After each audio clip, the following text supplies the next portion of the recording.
Well, on the other side, as President Biden recovers from COVID, CBS News is learning that he could leave the race in a matter of days.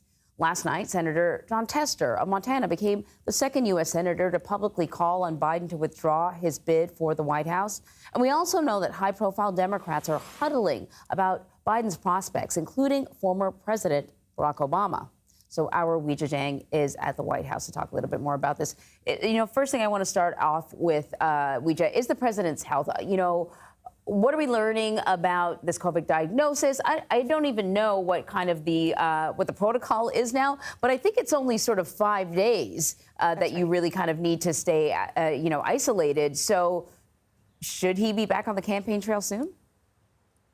Well, you're right about the 5-day isolation period, Anne-Marie, and we know that the president is at his beach house in Rehoboth recovering from COVID, and his doctor says he's still experiencing mild symptoms. That's as of yesterday. We saw a doctor's note, but he also said that the president is continuing to conduct the business of the American people, and so it does not sound like those symptoms have progressed.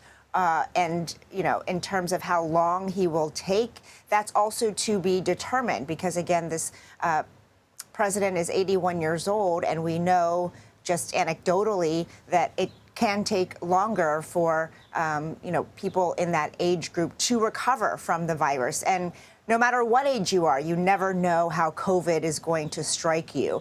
And so the question of when he returns to the trail, that's a big one, because even if he's out of this isolation period, there is a question of whether he is exhausted or ready to, hit the trail again, Anne-Marie.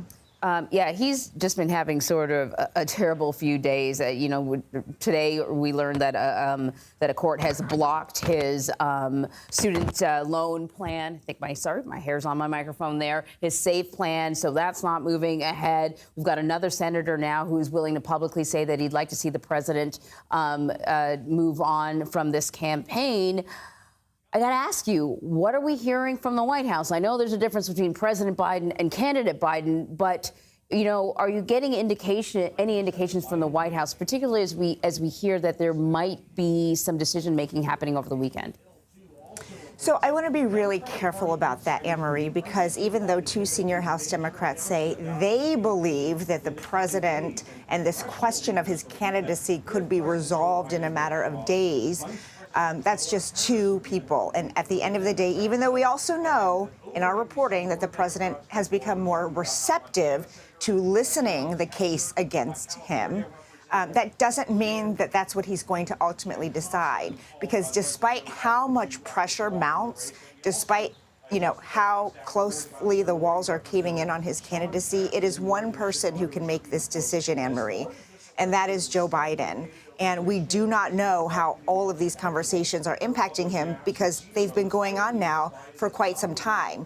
In fact, we know that Schumer and Jeffries had a meeting with him, expressed how their members are feeling about his viability. And guess what? He still went to Las Vegas. He still had back-to-back network interviews. He still spoke to several different events. He was still going to do another campaign event until he was diagnosed with COVID. And so, Anne-Marie, it really depends on Joe Biden. And, the White House says it's business as usual. In fact, they're pushing back on any reports that he is going to step down imminently as, quote, fan fiction. We just now heard from the Biden campaign chair, Jen O'Malley Dillon, who reiterated that Biden is in the race and said last night seeing Donald Trump was a good reminder why. So they're banking on Americans remembering Donald Trump because he hasn't had that prime time slot for quite some time now.